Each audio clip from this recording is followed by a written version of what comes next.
inshallah. Together, inshallah. Inshallah. In a couple of seconds, you'll be live.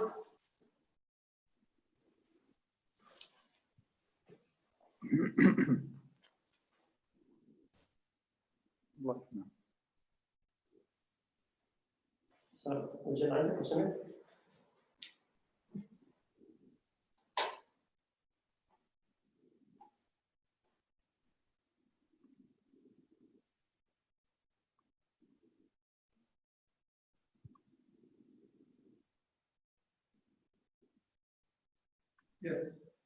You're live. Yeah, go ahead, live. اوكي بسم الله الرحمن الرحيم. الحمد لله نحمده ونستعينه ونستغفره ونعوذ بالله من شرور انفسنا ومن سيئات اعمالنا من يهده الله فلا مضل له ومن يضلل فلا هادي له ونشهد ان لا اله الا الله وحده لا شريك له. بسم الله الرحمن الرحيم. السلام عليكم ورحمة الله وبركاته. Our beloved community all over the world, inshallah, our beloved brothers and sisters that are joining us all over the world. We thank you so much for taking the time, first and foremost, to welcome our most special guest, Imam Siraj, and our beloved Sheikh Saeed from ICUC. We have a very beautiful and special program, organized for you guys tonight.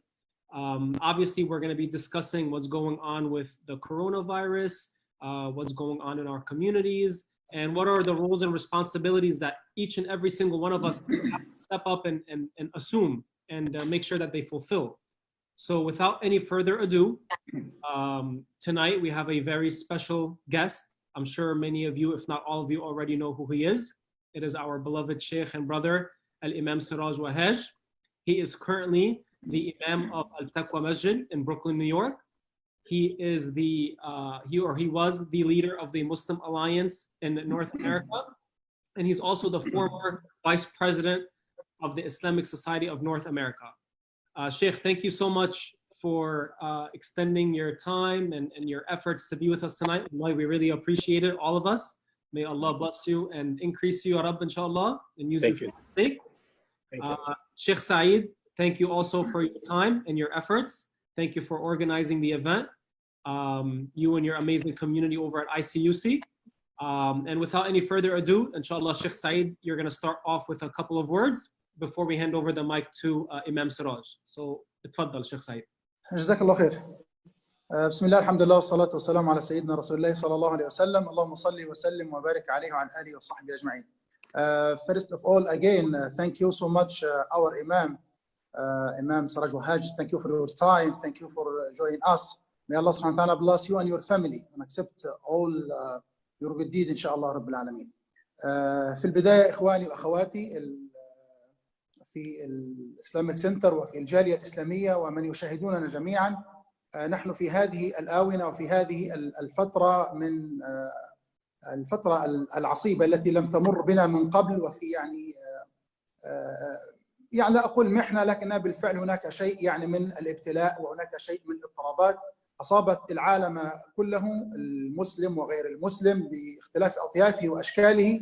نحن في إن صح التعبير نحن في أزمة حقيقية، ونحن بدورنا في المؤسسات الإسلامية والمراكز الإسلامية وخصوصا في بلاد الغرب، ونحن هنا في أمريكا في نيوجيرسي وغيرها، لا شك أن المساجد لها دور كبير. ففي المساجد يلتقي الناس في أفراحهم، وفي المساجد يلتقي الناس في أتراحهم وفي عزائهم، وفي المساجد تقام دروس القرآن الكريم لتحفيظ النشء والصغار، وفي المساجد يتلاقى الشباب التعارف والتزاوج والتآلف والتآخي، وفي المساجد تحل مشكلات الناس يعني كبيرها وصغيرها قبل أن نلجأ إلى المحاكم. وفي المساجد يتسامر الناس ويلتقي الشباب ويتآخى ويتآلف ويلعب ويمرح. وفي المساجد تكون اجتماعات الكوميونتي باختلاف جنسياتها يعني للتآلف فيما بينها. وفي المساجد تؤدى الدروس الدينية وحلقات الذكر وتعليم أركان الدين وأحكام الشريعة. وفي المساجد تقام العبادات من صلاة الجمعة والأعياد والمناسبات والصلوات اليومية والدروس العلمية. وفي المساجد والمؤسسات الإسلامية تقام مساعدة المحتاجين ومتابعة الناس والأسر التي ليس لها عائل والتي يعني ليس لها أقارب في هذا المكان. فالمساجد هي الحضانة التربوية والاجتماعية والأخلاقية والدينية والثقافية والتعريفية بين الناس أجمعين، وغيرها من الأنشطة الأخرى. ولا شك أن ما يحدث الآن، أنه ما حدث وما زال مستمر، لا شك أنه أثر عليها تأثيرا كبيرا، بدليل أننا أغلقنا المساجد منذ أكثر من شهر، ونسأل الله أن يرفع الهم يعني عن دور العبادة ونلتقي في رمضان على خير. فتأثرت المساجد، والإخوة الذين يستمعون إلينا هم شركاء في هذه المحنة، فنحن لسنا أصحاب المؤسسة وغيرنا دوره المتفرج، بل كلنا أصحاب هذا العرس، وكلنا أصحاب هذه المؤسسة. فينبغي علينا جميعا أن نعمل جاهدين وأن نفكر كيف نعيد لمؤسساتنا ومساجدنا، كيف نعيد لها دورها، وكيف نرتقي بها، وكيف تستكمل مسيرتها، وكيف تقوم بدورها الذي قامت به من قبل، وتكون ما بعد كورونا أفضل ودفع إلى الأمام، ونكون قد اكتسبنا أرضا جديدة ومساحة جديدة للعمل على نشر الخير والمحبة والسلام والاطمئنان بين أفراد المجتمع. فالحقيقة نريد مشاركة من الجميع. هذه المؤسسات تحتاج إلى دعم الجميع، الدعم المادي والدعم الثقافي والدعم الفكري، بنك الأفكار والدعم البدني والمتابعة من كل شيء. لذلك كان هذا اللقاء لهذه المناقشة العملية والحيوية والواقعية، لنستمع إلى هذه المحاضرة الطيبة من أول إمام براذر سراج وهاج، ومشاركة من الإخوة والأخوات المتابعين، ولا تمنعونا ولا تحرمونا من أفكاركم، فتواصلوا معنا. ونسأل الله تبارك وتعالى أن تنجلي هذه الغمة على خير، ونلتقي قريبا في بيوت الله آمنين مطمئنين، يعني لا ضالين ولا مضلين. اللهم آمين، اللهم آمين. وأترك المجال لأور سبيكر guest speaker brother Imam Siraj Wahhaj. أسأل الله أن يوفقه وأن يسدد خطاه. اللهم آمين يا رب العالمين. Assalamu alaikum wa rahmatullahi wa barakatuh. Imam Saeed, it is so an honor to be with you tonight. And the only thing that's missing is for me to hug you. I want so much. to hug you, but they didn't allow me to. I wanted to do it, but they didn't allow me to do it. Thank you. Imam, what I would like to do, I'd like to talk for a few moments about what we're faced with right now. But you know, the Prophet ﷺ, he's given these names in Quran. He's Mubashir and Nadhir. He's Mubashir and Nadhir. And I think that we as leaders have to we have to be Nadhir. Yeah, we have to warn the people, but we have to be Mubashir. So the Islamic Center of Union County, alhamdulillah, I love your community. I've been there before. Imam, let me offer some, I guess you call it advice for the people to take it easy. I don't want to minimize what we face with coronavirus. No, Paris, it's serious. It's something serious we should take seriously. And for us not to be in the Masjid and Jama'ah, that's serious. For us not to be in Mecca, in Umrah, or in the Prophet's Masjid, that's serious. Masjid Aqsa, or anywhere, any other masjid, for us not to be there, it has to be something serious. But let me put some things in perspective. Imam, I went to college, New York University, for math. So mathematics, that's my subject. I was a math major. So I studied advanced mathematics, calculus, trigonometry, algebra, all of that I studied that. But let me give your audience something to think about. This entire world that we live in, this earth, how many people on this earth?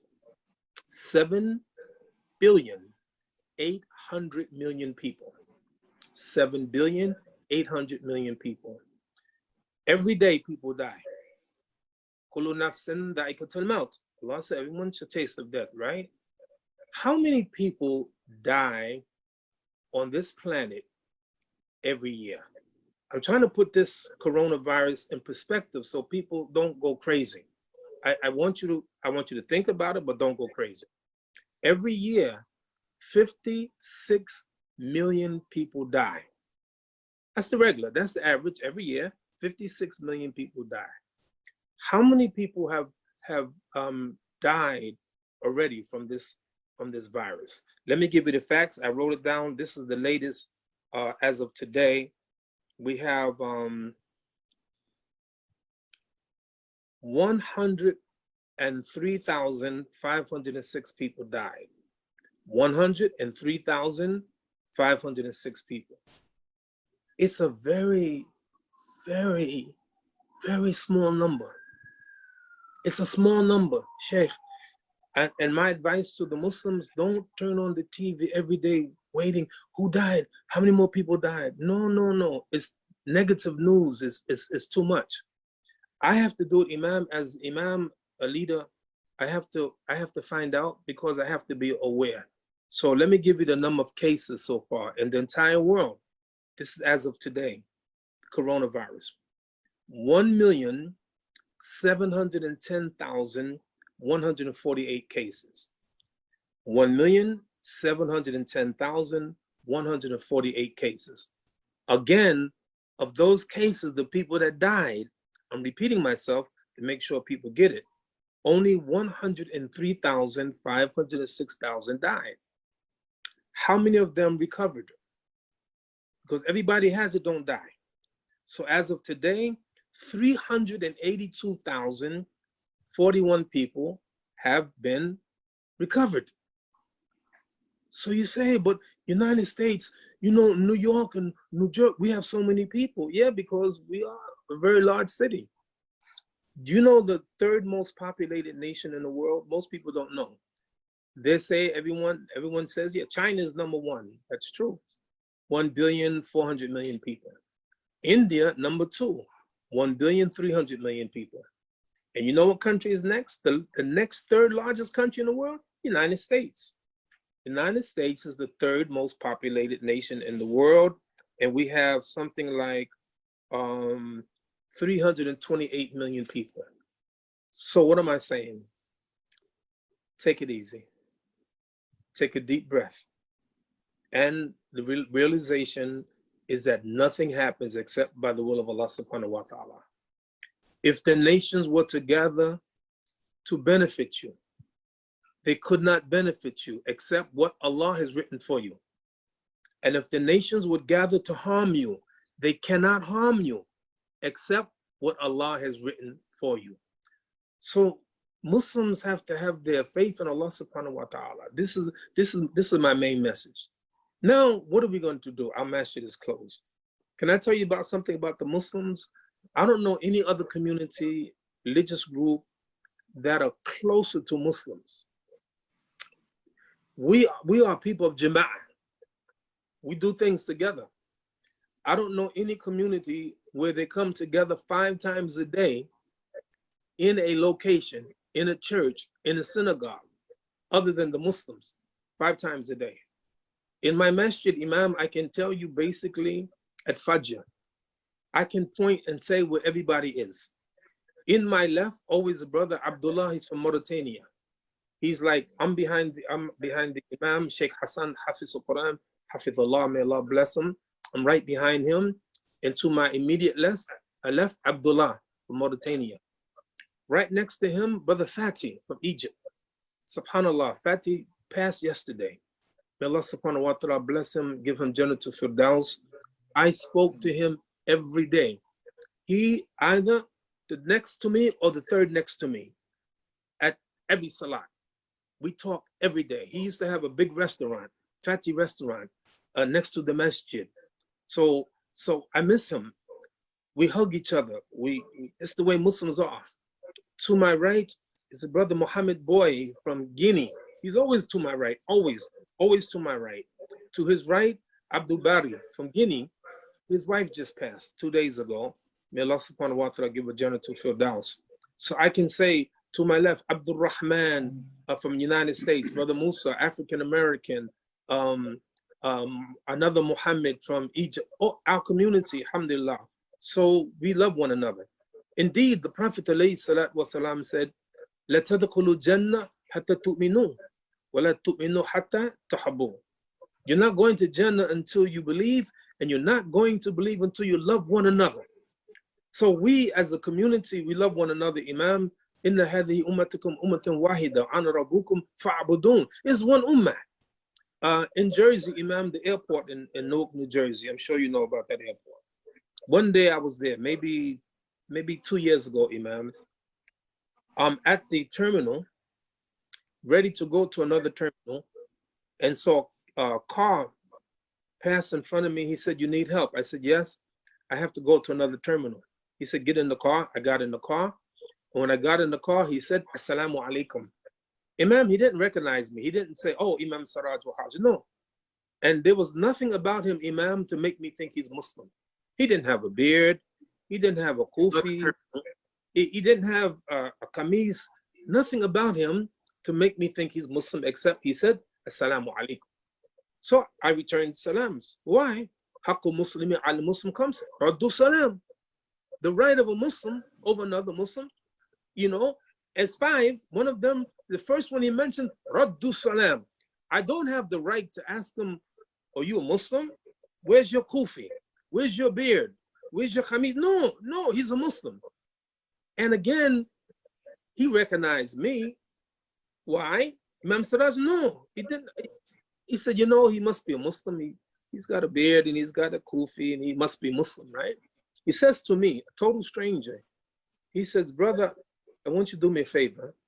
I'm so-and-so from Saudi Arabia. Me and my wife, we've been married for years, but we haven't had any children.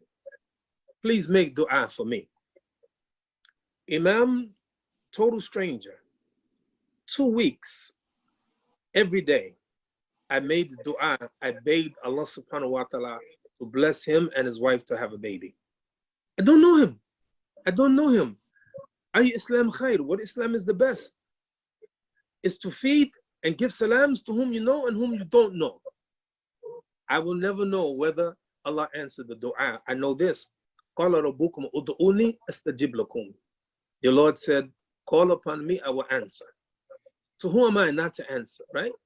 So last year, I was in a city in Tennessee. I forgot the city. It's in Tennessee. So a brother said to me, "Imam, I heard this talk that you gave about this man from Saudi Arabia. Me and my wife have the same problem. We've been married and we don't have any children. Can you please make dua?"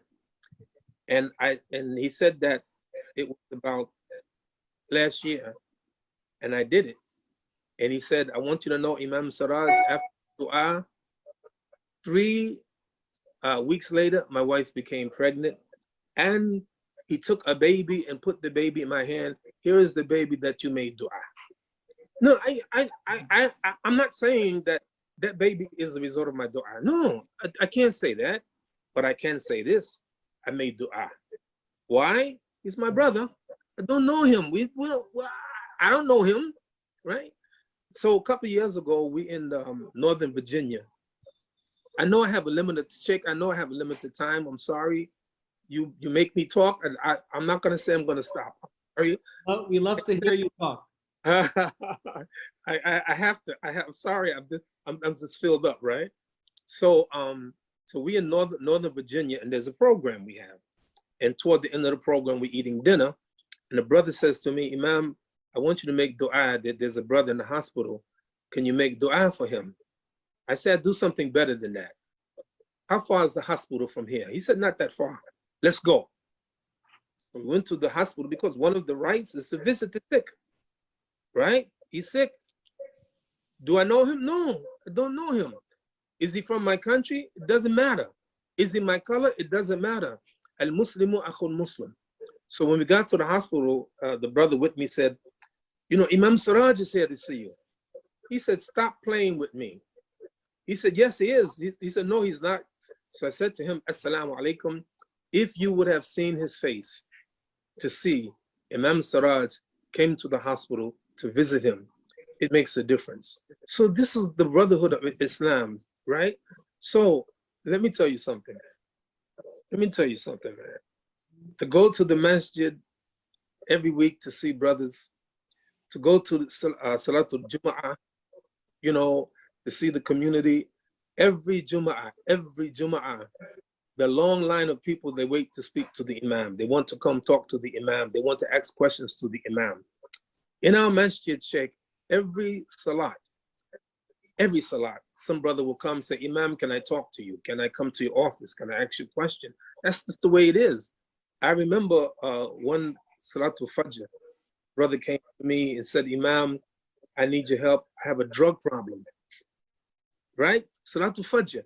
He come to pray, but he has a drug problem. Alhamdulillah, we got him into a program, and he came to me recently, said, Imam, alhamdulillah, it really helped.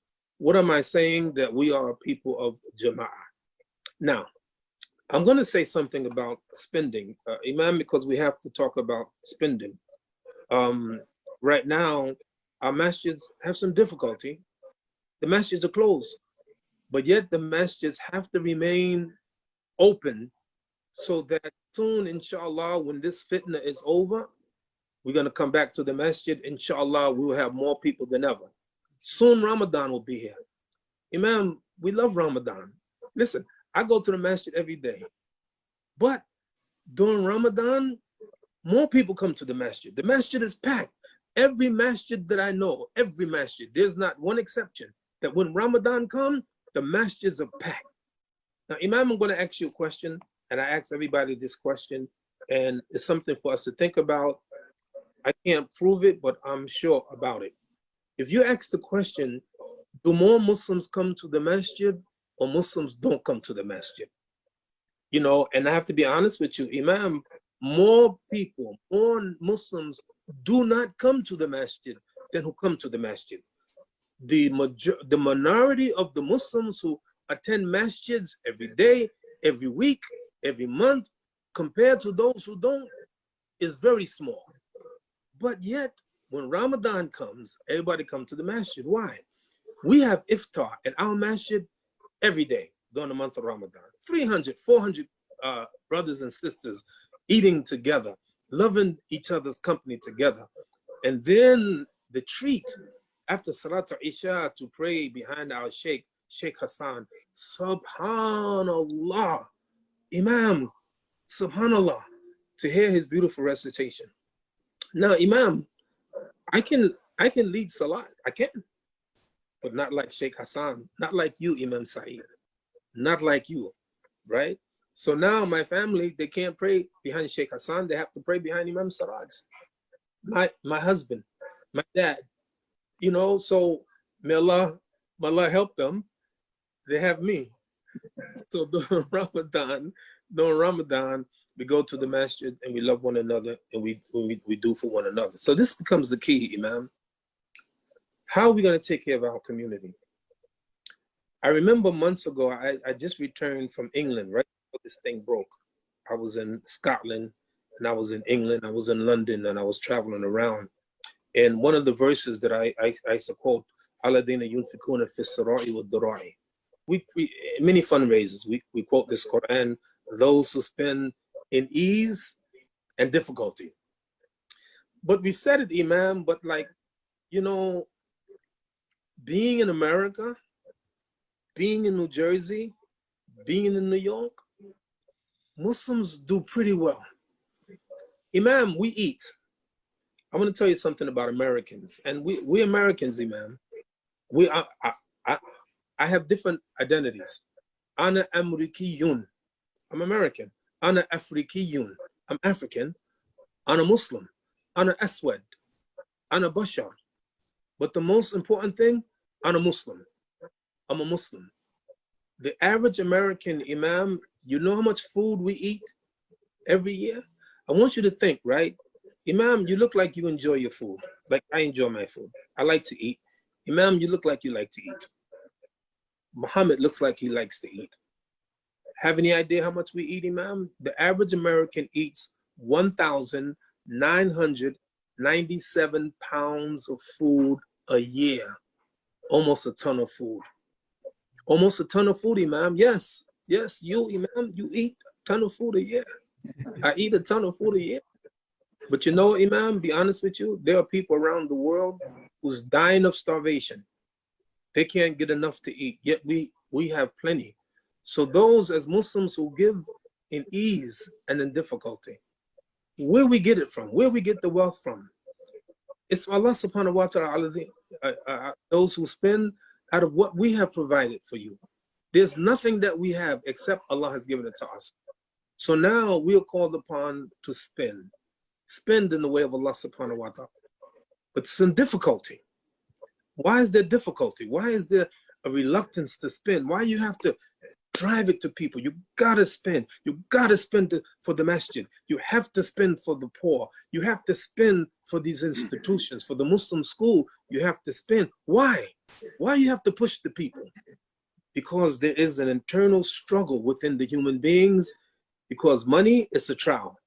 The Prophet ﷺ said, Inna likuli ummatin fitna wa fitnatu ummatin mal. Every nation has a trial. Every nation has a fitna. And the trial of my nation is wealth. Why is this trial? Why is it difficult? Why can't people give? Even people have a lot of money, a lot of wealth, but they hesitate to give. Can I tell you why? It's the nature of man. It's the nature of man. He can't help himself. If you give the son of Adam a valley of gold, he won't be satisfied until he have a second valley of gold. You give the son of Adam 2 valleys of gold, he wants a third. Because nothing can fill the stomach of the son of Adam except dust. It's the way we are. The Prophet ﷺ, he different. He said, if you gave him a valley of gold or mountain of gold, he would spend it all within 3 days, fi sabilillah, into the right, into the left, to give. So what we going to do? Imam, how are we going to take care of the masjids? It's upon us, the believers now, to spend in the way of Allah subhanahu wa ta'ala. I'm going to leave you with one thought, Imam, and then I finish. Because I spoke a lot already. I spoke a lot. Let me finish. One of the greatest things that we can do is we spend in the way of Allah subhanahu wa ta'ala. You know, Martin Luther King Jr., Imam, I'm not sure if you ever heard of him, Martin Luther King Jr. I don't know if you ever heard of him, but he was a famous civil rights worker. I was a young man when he was around. He died in 1968. He said, life's most persistent and urgent question is, what are you doing for others? And that's what it's all about. What are you doing for others? Not being selfish, not keeping the wealth that Allah gave for yourself. Imam, let me share this with you. In my conclusion, can you give me like a few more minutes, Imam? Can you give me a few more minutes? Time. You sure? Don't take tell me. Time, yes. They take my time, Imam. No, Imam. Take your time, Imam Siraj. Imam, that's a big test for me.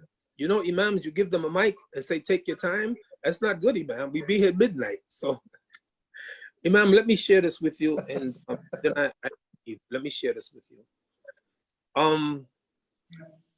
Everybody don't have the same amount of money. They don't. Some people Allah has blessed with a lot of money. And I'm going to give you an example. I'm going to mention 5 people, Imam, the richest, some of the richest people in America, 5 richest people of America. All of them died within the last year. And I want you to listen how much money they had left. Because, you know, Allah bless us with wealth. The question is, what are we going to do with it? We're going to be asked 2 questions about our wealth. Min ayna iktasabahu wa fima anfaqahu. How did you earn it? How did you spend it? If as a Muslim, we recognize that we got to be careful. Inna Allah ta'ala tayyibun la yaqbalu illa tayyibah. Allah is good. You only accept that which is good. You can't sell alcohol and think that that money is halal. It's not. You can't sell drugs. It's not. It's haram. So we want to make sure that our income is halal. Number 1, and number 2, how we spend our money that Allah blessed us with. Allah gave it to us. How we spend it. So these 5 people I'm going to mention, Imam, these are among the 400 wealthiest Americans. They all died within the last year. Listen to this list. Alexander Spinos. He died. You know how much money he had left? $2.4 billion. $2.4 billion. What could he have done with that? How many schools? How many libraries? How many masjids? How many synagogues? How many churches? Number two, Robert McNair. He died $3,800,000,000. How many libraries? $3,800,000,000. Number three, H. Ross Perot. He died $4,200,000,000. $4,200,000,000. The fourth one, Paul Allen. He died within the last year, $20,300,000,000 left. MashaAllah. $20,300,000,000. And the last one, I say for last, Imam, David Koch. He died recently. Have any idea how much money he had left? $53,500,000,000. Subhanallah. Subhanallah. How do you have so much money? I'm not arguing you make as much money as you want. It's halal. I never read any ayah from Quran or hadith say you have a limit on how much you can make. No, make as much as you want. It's halal. You make as much as you want. But you have an obligation now. The Prophet ﷺ said the fuqara, the poor people, into Jannah qabl agli now. Yes. Before the wealthy people by I think 500 years. I think it's 500 years if I'm not mistaken.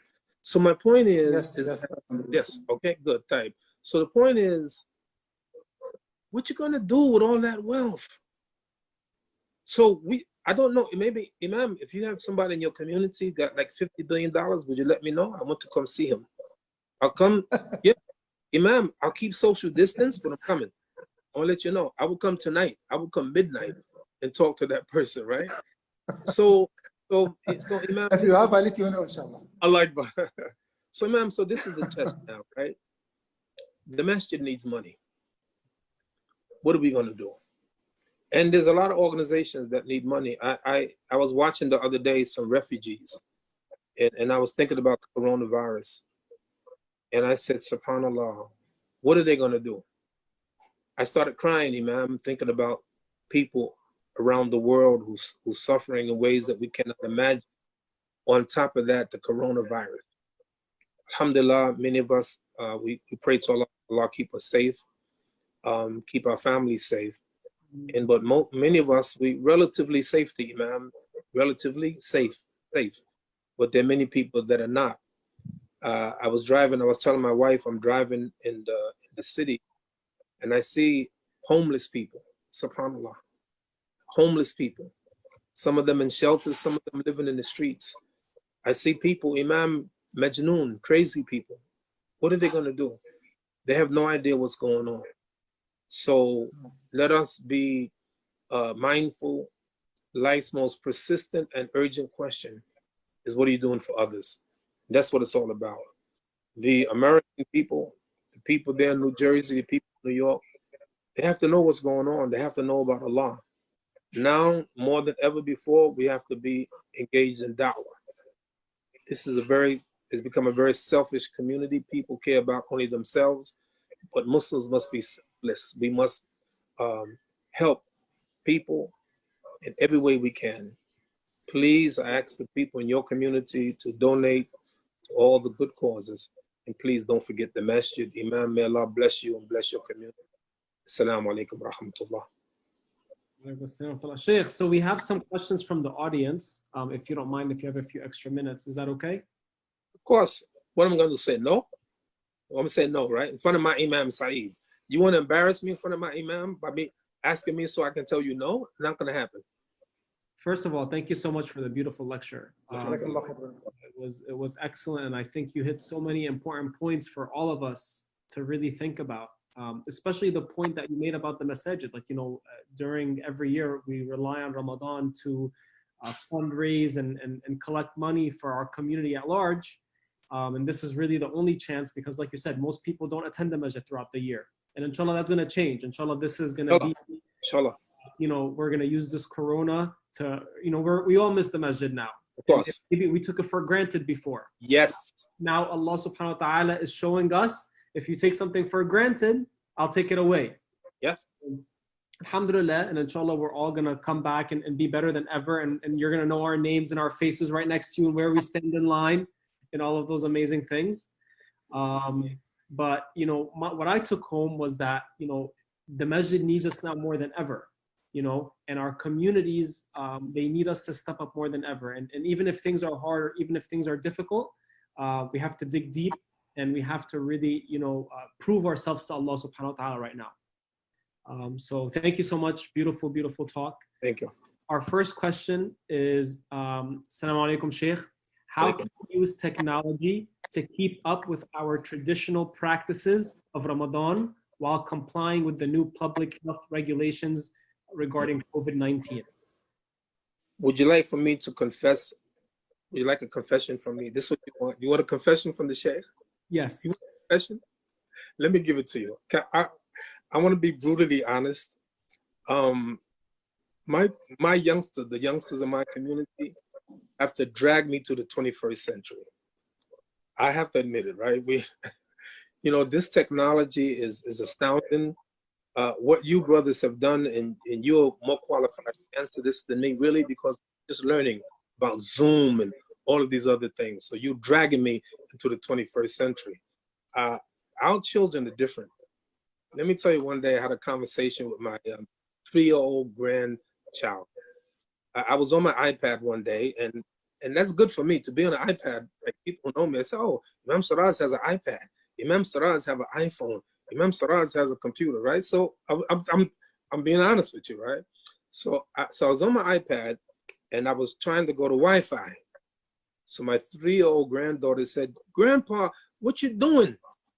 Now, I'm trying to think, how am I going to tell this 3-year-old I'm trying to go on Wi-Fi? So I fumbled. I said, well, I got to go here in order to go there. She said, Grandpa, do you mean Wi-Fi? You're trying to get on Wi-Fi? And I said, yes, right? So this, you know, these devices, one day I got on the plane. I'll never forget this. I was the last one on the plane, one of the big planes, so hundreds of passengers. And I was the last one on the plane, and my seat was all the way in the back.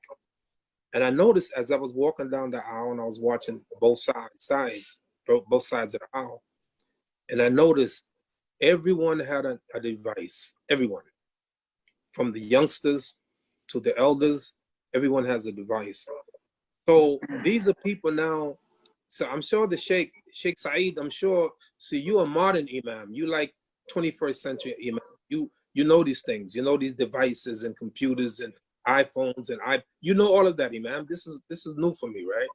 So my point is, all of these devices that people have been using, some of it for good, khair, and some for other than good. These devices is like money. Money is neither good nor bad, is what you do with it. You have money, you build masjids. You have money, you build libraries. You have money, you build schools. Or you have money and you can buy alcohol. You can do a lot of bad things. Same thing with devices.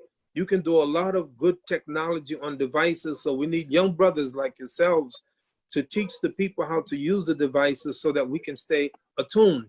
No, it's not like being in the masjid, but at least with all of this technology, we can stay attuned. We can listen to our imams, our shuyukh, our leaders, our scholars. We can listen to them. They can answer our questions. So it's second best. Not like being in person, but it's second best. So what I'm suggesting to all of you who know this technology, just teach it to the people and use it and help old guys like me to learn how to use it. Jazakallah khair. Sheikh, you just turned 29. Alhamdulillah, you're still very young.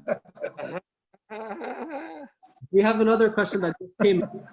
Yes. So we have a question from a brother. He's asking, how can we make our masajid 100% independent of, so during a time like this, of course, we rely on our community and we love our brothers and our sisters that pour their heart out every year and they support the masjid and they give whatever they can. But going forward, we want to be able to build institutions that are self-funded, where they don't rely on the outside. We don't have to go and tell people, please, we desperately need money. How can we move towards that and build those I want to answer in two ways. First of all, I'm going to go back to traditional ways. I don't want people to dismiss it. I don't think we'll ever get to a point where we don't ask people, and then Allah knows best. You know, so what? It's a blessing for me to help support my masjid.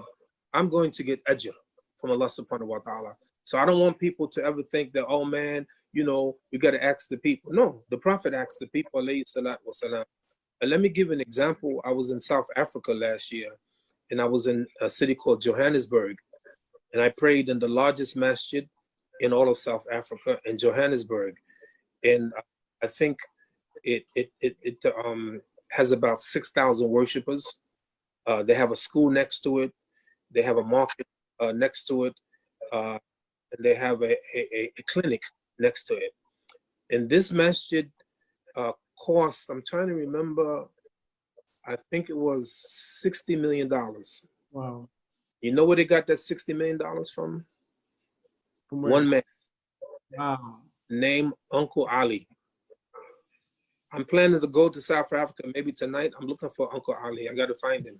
I got to bring him to New York, and after I finish with him, I bring him to New Jersey, inshallah. So I'm saying that you always have people like that. Have you ever been to Las Vegas? No, I haven't. They say what? Okay, they say what happens in Vegas Stays in Vegas. stays in Vegas. Well, let me tell you, I've been to Vegas many times, and you know why? They have a lot of masjids there. And when you finally go to Vegas one day, I want you to go to Vegas. I want you to look up a masjid called Masjid Ibrahim. Masjid Ibrahim was built by a Muslim woman, Hasibullah, a pharmacist. Her husband had died and she had made money as a pharmacist, invested her money in real estate. And she said, I want to build a masjid, but I don't want to have a fundraiser. I don't want to have a fundraiser. So she went in her pocket, paid $3 million to build a masjid, Masjid Ibrahim. So you can always have people like that. You have people like Abu Bakr radiallahu anh, Abdurrahman ibn Auf, and others, very generous Muslims who pay their money and get big ajr from Allah subhanahu wa ta'ala. Having said that, one of the ways that I think is I'm planning for my own masjid is to have what they call the waqf. Give me the definition of waqf in English. Endowment. But let me tell you what an endowment is, and this is what we have to do. The biggest endowment in the world is that Harvard, and I can't remember, but it's something like $39 billion. Now, what do they do with that $39 billion? They never spend it. They invest it. And what they do after they invest it, they take the investment and they spend it on the institution. Like, for instance, last year, they invested the money and $1.5 billion they spent for the upkeep for Harvard. Wow. So Harvard have three ways of making money. Number one, through this endowment. Number two, they have fundraisers, just like we have fundraisers. In fundraiser last year, I think they raised something like $1.5 billion also.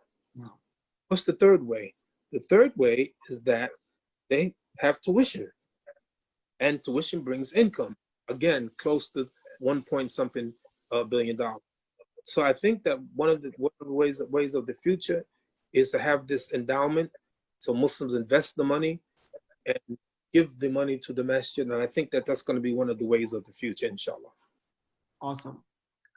We have another question that just came in, Sheikh. So obviously, you know, inshallah, hopefully, if the countries open back up for Ramadan, we can, you know, catch maybe some of the Taraweeh, hopefully, even if it's just the last 10 nights of Ramadan, inshallah. But in the worst case scenario, let's say that, you know, the country is still closed and there's no way for us to, you know, pray at the masjid. We have a question that just came in. Can we coordinate a virtual Taraweeh? So for example, can you or Imam Saeed, you know, lead the salah and people pray behind you on Zoom? Is that permissible?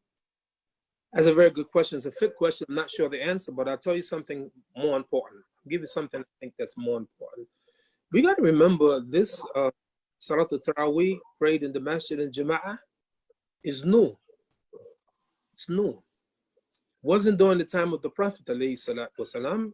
And let me tell you what happened. During the month of Ramadan, one night, the Prophet ﷺ, he came out and he prayed Salatul Qiyamul Layl. And there were some Muslims in the Masjid and they joined him. The next day, the second day, people heard about the Prophet praying and more people came and they joined him.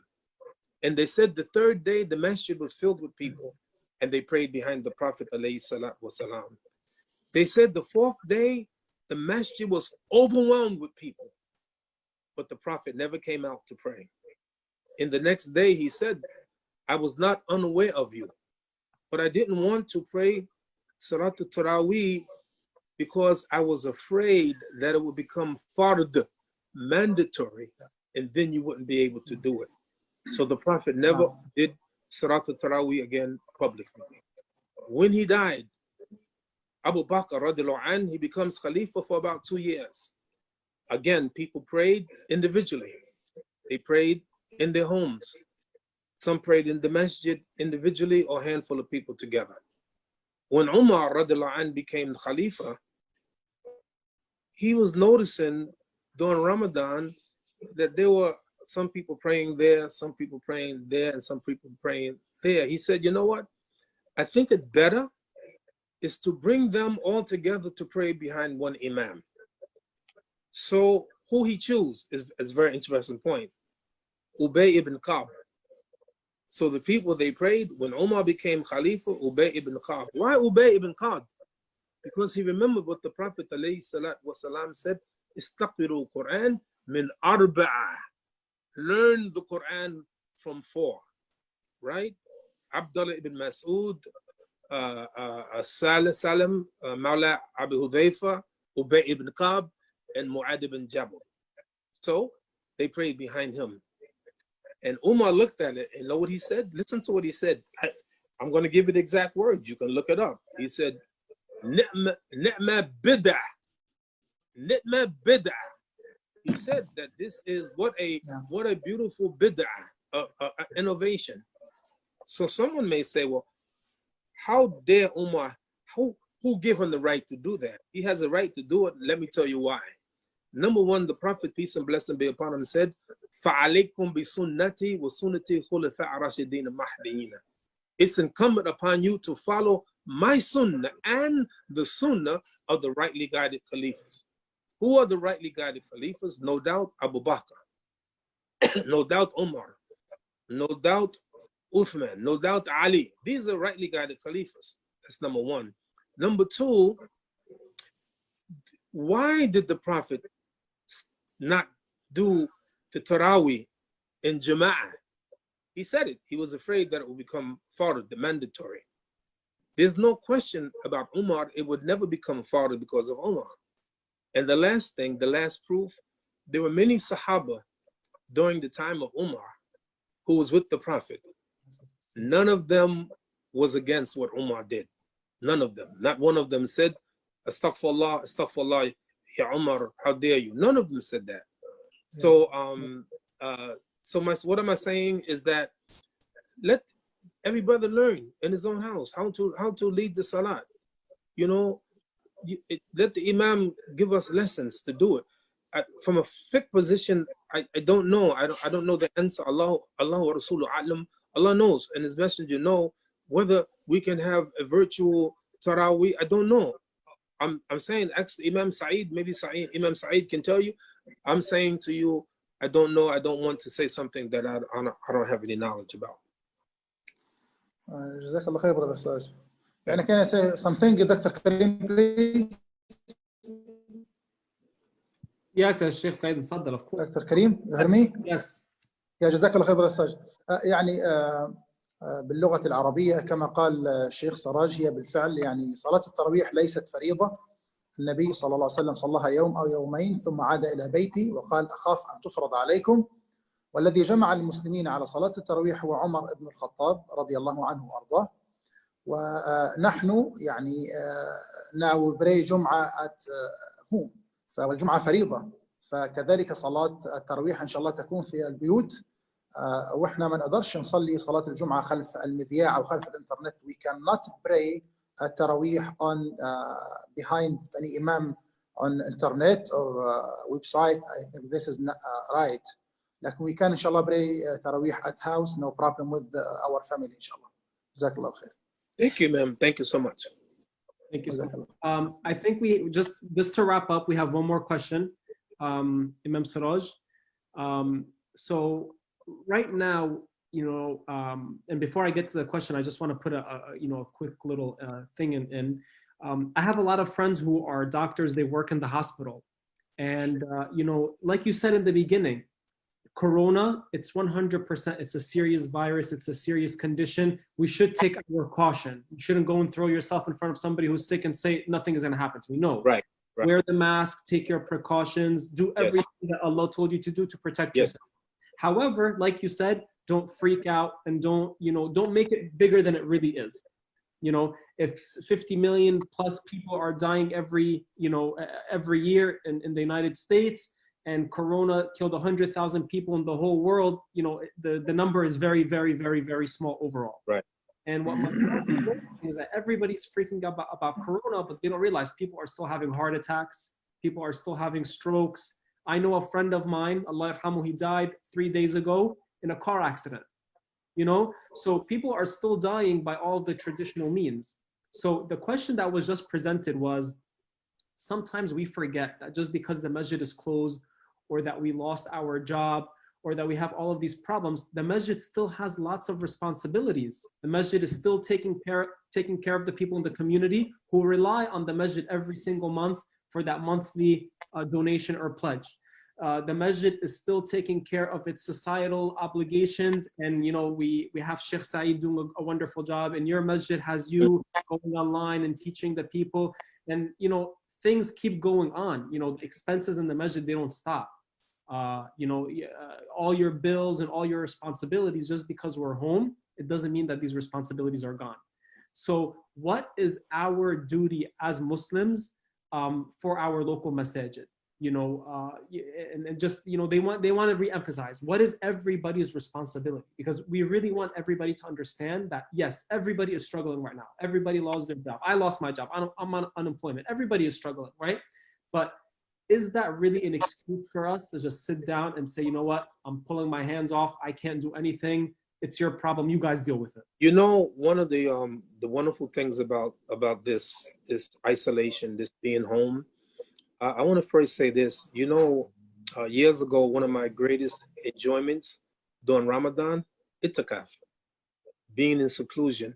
And over the last maybe 15 or 20 years, the busiest time for me is Ramadan.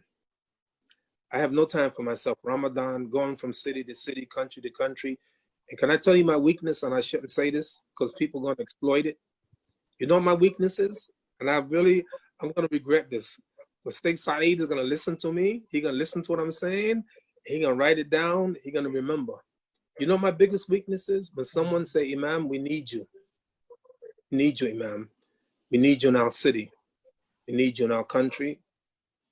I want to say, my mind is telling my mouth to say, I can't do it. But it won't happen. Because I feel that that's my responsibility. So now you're home. And the wonderful thing about being home, if you really want to see Niyah, it's at home. Because in Jama'ah, you never know. You never know. We have a fundraiser. People raise their hand. I'll give $20,000. I'll give, And I'm saying to you, the difference is, can't nobody see us. Nobody can see us. So that sincerity now, it's subhanAllah. So it's like, okay, now I'm being tested now. Nobody's watching me, except Allah's watching me. What am I going to do? Let me leave you with this. I know this is the last question. Let me leave you with something interesting. Hadith is muttafaqun alayh. It's in Bukhari. It's in Muslim. And Muslim hadith is a little bit different. You find it in Kitab al-Iman, the first section of the Book of Faith. Every once in a while, the people in Jannah can see the people in the hellfire. And the people in hellfire can see the people in Jannah. And sometimes there's even some conversation. Talk about that another time. But let me tell you one interesting narration. It's a Muslim hadith. So the people in Jannah are looking at the people in the hellfire. And then they're going to talk to Allah. Rabbana, ikhwanuna. Oh Allah, our brothers. They're going to recognize them. Well, why you recognize? Kana yusalluna ma'ana. They used to pray with us. I can tell you the brothers in my masjid who we pray with. I can name them. Like I told you earlier, I can tell you where they stand in most of the time. Kana yasumuna ma'ana. They used to fast with us. Watahujjuna ma'ana. They used to make hajj with us. I remember people I made hajj with. We gone around the Kaaba together, me and my friends. We're thrown at the Jemerats. Me and the people, I can recognize them. I remember them. Alhamdulillah, we drank Zamzam water together. We go between Safa and Marwa together. We see them. So why they're in the hellfire? So I'm trying to anticipate what Allah is going to say. وَرَبَّنَا إِخْوَانُنَا. I'm trying to anticipate what Allah is going to say. Maybe he says, maybe they're muflis. Maybe they're muflis.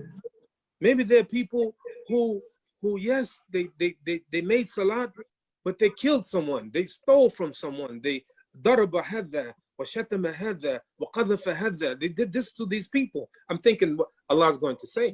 Because how they get in the hellfire, no one can put them there except Allah subhanahu wa ta'ala.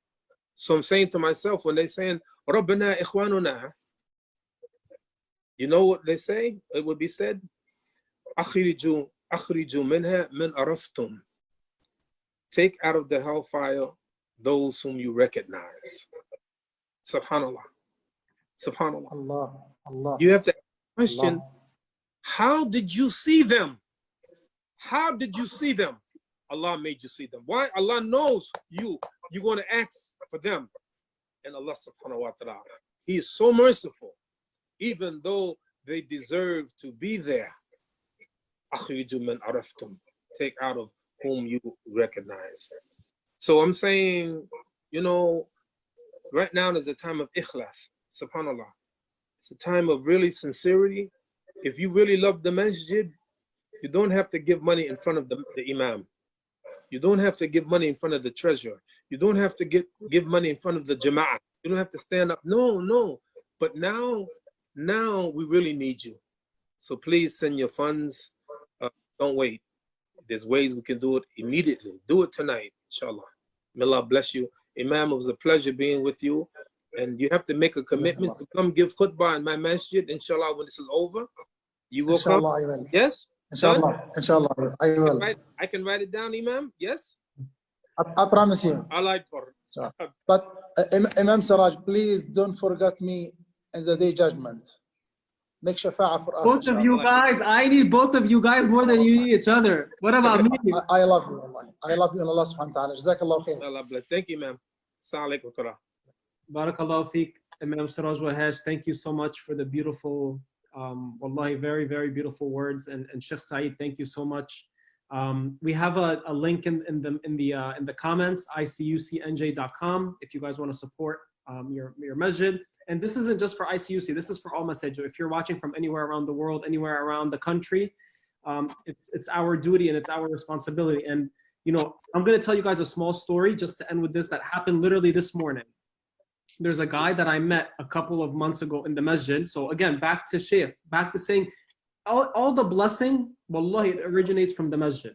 You know, I don't even know this guy. I was on my way out and he asked me for 20 bucks to get some gas money. He has some problems. He moved from another state. He has no money on him. So, you know, I gave him whatever I could and I gave him my number. I was like, if you need anything, let me know. He contacts me today, 3 months later, and he's saying, I just got fired from my job that I found in New Jersey last week. I've been sleeping in my car. I have no money. I want to go back to Pennsylvania. I have some family members back there. And, you know, if you can just help me out with some gas money, that's all I want. This guy was about to cry when I helped him, first of all, last time. He's like an old man, you know? And I told him it's nothing. It's not a big deal. I could easily be in your situation. Any of us can be. And he texted me this morning at 1:30 in the afternoon, Sheikh. Okay, I told him I would be there in about an hour. I was like, listen, let me see. Instead of just giving this guy some gas money, let me see if I can reach out to the community, my friends on Facebook, my friends on social media, see if I can give this guy anything to help him out. Subhanallah, 3 hours later, I was waiting to collect all the money. My friends sent him $2,500. Allah Akbar. So this guy was sitting there waiting for me for 3 hours, expecting $30 of gas money. What he didn't know is that Allah subhanahu wa ta'ala had $2,500 worth of risk for him coming his way. So it's like you said, whatever we put forward with Allah subhanahu wa ta'ala, Allah knows all our problems. Allah knows all of the things that we're struggling with. Allah is fully aware of everything that we're dealing with. But when we take that extra step, when we take that extra initiative, He is there. And wallahi, you know what he told me when I gave him the money? He started crying. He's like, for the past week, I've been crying and asking Allah subhanahu wa ta'ala for forgiveness. And it reminded me of the verse where, you know, Allah subhanahu wa ta'ala says in the Quran, and the Prophet told them, wastaghfiru, you know, and say astaghfirullah, and Allah will send you money. Allah will send you kids. Allah will send you wealth. Just saying astaghfirullah, Allah will relieve all of your problems. So thank you so much for the beautiful speech, both you and Sheikh Saeed, and you know, as a beautiful reminder for our community, whatever we give, whatever we do, it doesn't go unnoticed with Allah subhanahu wa ta'ala. And the reward, I'm sure, is multiplied when things are difficult. You know, the harder it is, the more the reward, because the harder it is to do it, the harder it is for me to help, the harder it is for me to give. I really have to dig really deep and you know, give everything that I got. So thank you guys for joining in. Thank you to all our watchers and our community. You know, may Allah bless you guys so much, our dear scholars and our shuyukh. And with that said, you know, we end with the salam of Islam, which is assalamu alaikum wa rahmatullahi wa barakatuh. And inshallah, I look forward to seeing you guys soon. Bi'idhnillah. Inshallah. جزاكم الله خير. جزاكم إمام سراج. جزاكم الله خير. See you next inshallah. عليكم السلام. عليكم السلام. جزاك الله خير إن شاء الله رب العالمين. نختم بالدعاء إن شاء الله رب العالمين. إن شاء الله. Can I make دعاء إن شاء الله for الختام إن شاء الله. اتفضل شيخ. اللهم صل وسلم وبارك على سيدنا محمد في الأولين وفي الآخرين. أرجو الإخوة المستمعين يعني everyone say آمين إن شاء الله رب العالمين. اللهم صل وسلم وبارك على سيدنا محمد في الأولين وفي الآخرين وفي كل وقت وحين. اللهم إنا نسألك رضاك والجنة ونعوذ بك من سخطك والنار. اللهم ارفع مقتك وغضبك عنا. اللهم ارفع مقتك وغضبك عنا. اللهم ارفع مقتك وغضبك عنا. اللهم لا تؤاخذنا بما فعلنا ولا تؤاخذنا بما فعل السفهاء منا. اللهم إنا نسألك الخير كله ونعوذ بك من الشر كله برحمتك وكرمك ومنك وجودك يا أكرم الأكرمين. اللهم اشف المرضى أجمعين. اللهم داوي الجرحى أجمعين. اللهم وفقنا لما تحب وترضى. اللهم فرج كرب المكروبين ونفث هم المهمومين وقض الدين عن المدينين واشف المرضى أجمعين وفك أسر المأسورين وأحسن خلاص المسجونين. اللهم احفظنا جميعا في كل مكان من بين أيدينا ومن خلفنا وعن أيماننا وعن شمائلنا ومن فوقنا ونعوذ بعظمتك أن نغتال من تحتنا. بسم الله الذي لا يضر مع اسمه شيء في الأرض ولا في السماء وهو السميع العليم. اللهم بحق رحمتك التي وسعت كل شيء ارحم عبادك المساكين، ارحم عبادك المصابين برحمتك يا أكرم الأكرمين. اللهم كما أريتنا قدرتك في نزول هذا البلاء أرنا رحمتك في كشف الضر فلا يكشف الضر إلا أنت برحمتك يا أرحم الراحمين. ندعوك بدعاء يونس عليه السلام لا إله إلا أنت سبحانك إنا كنا ظالمين. ندعوك بدعاء أيوب عليه السلام ربنا إنا مسنا الضر وأنت أرحم الراحمين. لا إله إلا أنت سبحانك إنا كنا ظالمين. ربنا اكشف عنا العذاب إنا مؤمنون.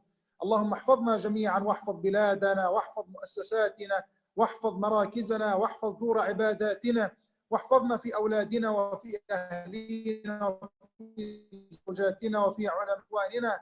احفظ الناس أجمعين واكشف الضر عن البشرية كلها. اللهم بلغنا رمضان على خير. اللهم بلغنا رمضان على خير.